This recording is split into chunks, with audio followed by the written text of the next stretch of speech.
The Bible is now the greatest instrument in creating false industries in the continent of Africa. And that is not to be celebrated. It is to be frowned upon. And we who claim to be Christians, and I normally use this very deliberately, we claim to be Christians.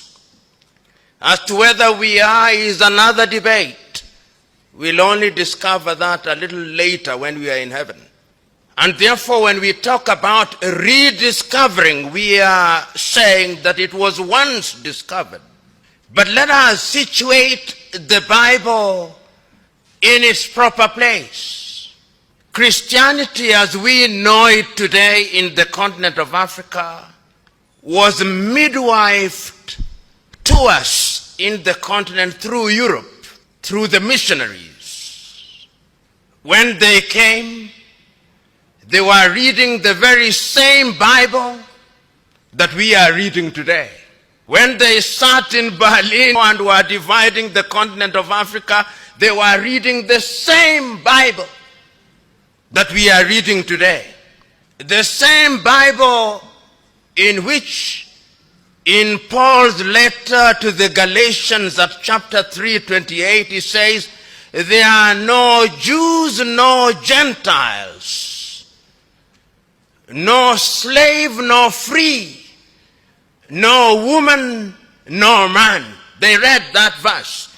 It was not interpolated later after they came. They read it.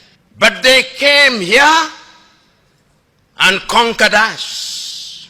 They came here and discriminated against us. The same Bible. They were being mentored by that very same Bible. They came here when they had divided the body of Christ. The English had appropriated the religion in 1534, and they now had their Anglican church complete with the monarch as its head. The Scots had appropriated their own, and they had the Presbyterian church.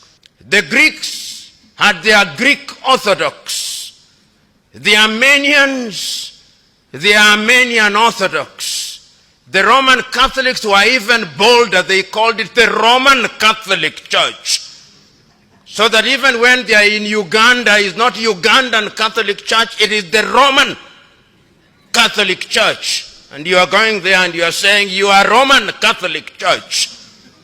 In apartheid South Africa, they are the Dutch Reformed Church, which became the foundation stone upon which apartheid was articulated in 1948 by Hendrik Verwoerd and his cohorts.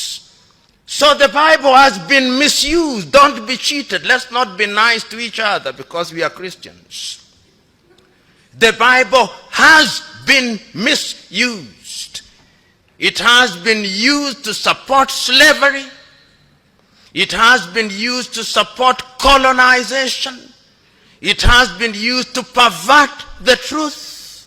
That is the Bible that we are saying we ought to rediscover.